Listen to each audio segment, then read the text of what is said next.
What's up, guys? Welcome to another video. Today we're going to learn about JavaScript event listeners. So we're finally getting into like the really cool fun stuff that you'll be doing in JavaScript, which is using things called event listeners. And what they basically do is they allow you to change stuff when a user does something, like hover over something, click on something, resize a window. All of that stuff can trigger what's called an event that changes the page with JavaScript, okay? So it's stuff that you actually see on other websites every day. So I have just some notes here that if you would like, I recommend you copy them down just to help you memorize what event listeners are and how they work.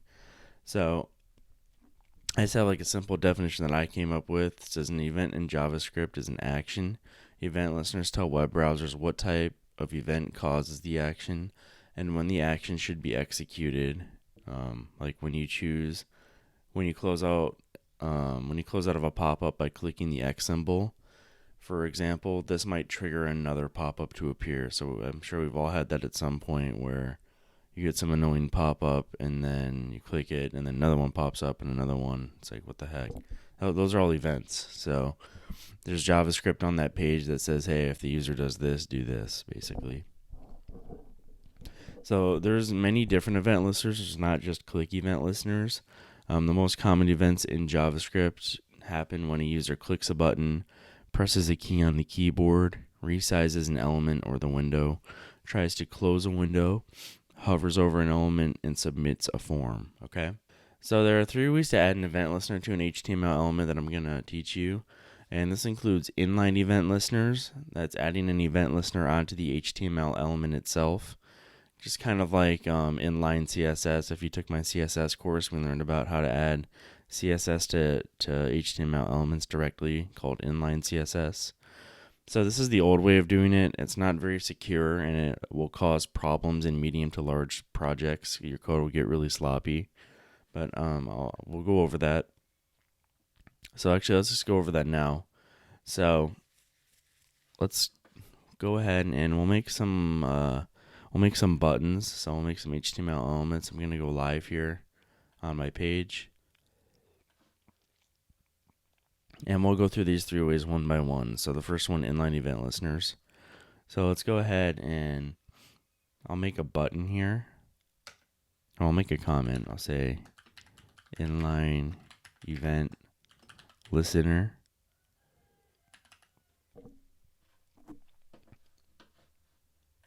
And then we'll make an element, a button element. And and we'll just say click me. Okay, so there's our button. And then we can just go ahead and put what's called an on-click event listener right in here on the button if we want. So we can say on-click equals, and then we can either put like a function in here if we want to run an event from a function, or we can just put it whatever we want to do directly in here. So let's just do an alert. I'll say alert. And we'll say you clicked the button. Okay, so we'll save that and we'll try it out now. Let's go ahead and click it. And there we go. We get our alert. You click the button. So like I said, you can put the alert directly in there if you want, or you can actually run a function. So we'll delete that and we'll say a function called show message. And then down here in our JavaScript, we can write a function and we'll make the show message function. And then we can put it within the function, so we can call it from the function. We can say alert. You clicked the button. Save and click it, and it's the same thing. That's like the way more organized way, is just to put a function here that looks a lot better than what we did before. But again, this is an inline event listener, and while it's really easy to use and understand, again, it can pose like security risks to your website. People can, if they know you have a bunch of inline stuff, they can do what's called injecting code into your website or web app and basically hack it and mess it up. So this is not the recommended way to do it anymore, even though it's really easy to understand. This is probably really good for if you're brand new, to understand how event listeners work on a really simple level, but that's not how we want to do them. The second way to do it is adding an event listener using the dot notation, which is a little bit better but still sloppy. So I'll show you how to do that. So let's go up here to our code and we'll add another button, and we'll make a comment, and we'll say add event listener using dot notation,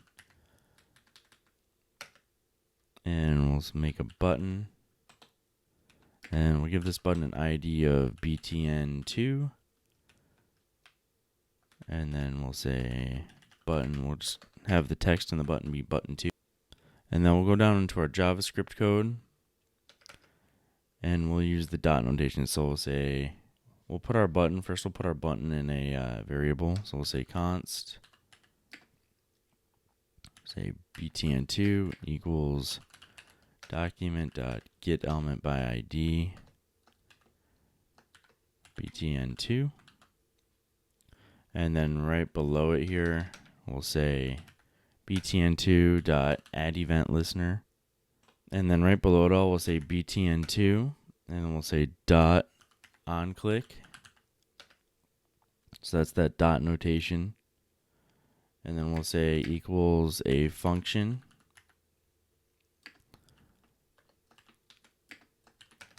and then we'll put whatever we want to do in our function right here. Again, we can just do another alert, and we'll say you clicked button 2. So we click button 2, and there we go. We get our message, you clicked button 2. Okay, so that's the second way of doing it, the dot notation. The third way of doing it is the most modern way, and it's using the dot add event listener method. So we'll say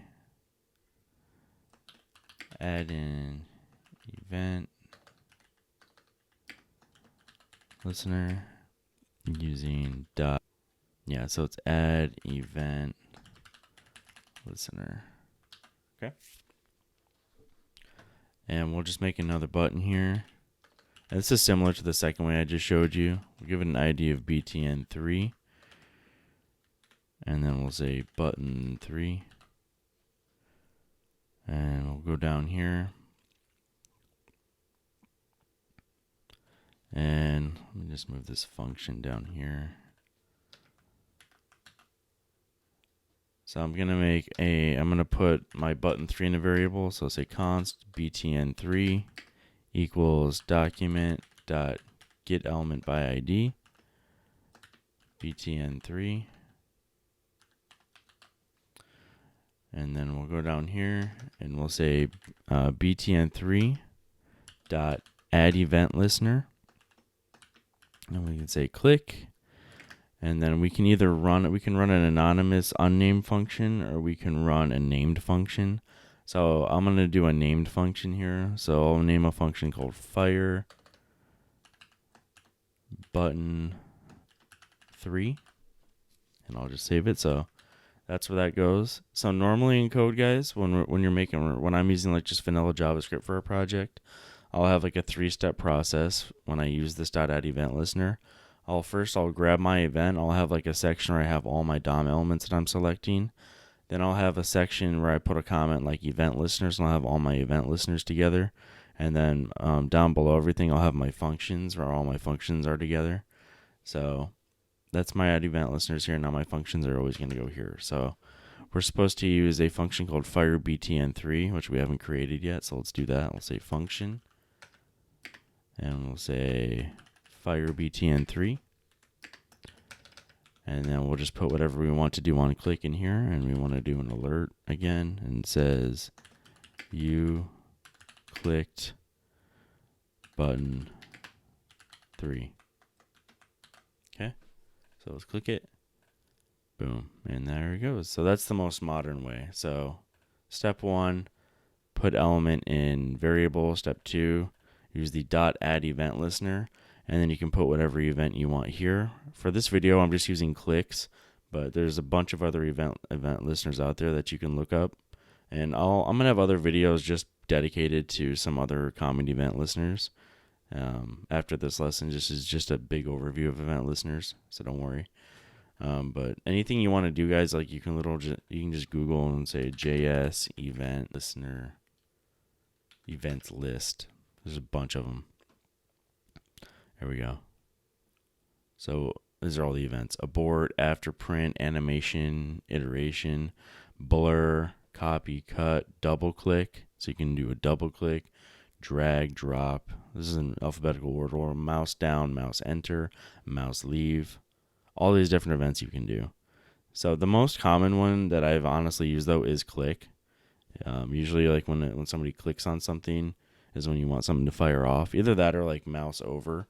I'm sure you've been to websites where you try to, like, sometimes even when you just hover over like the close a window, a pop-up will appear. So that's pretty common.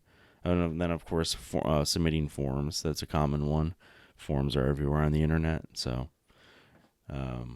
yeah, and again, I'll have other videos just dedicated to other common ones. But that's pretty much it for this, guys. This is just a big, brief overview of event listeners. We used clicks.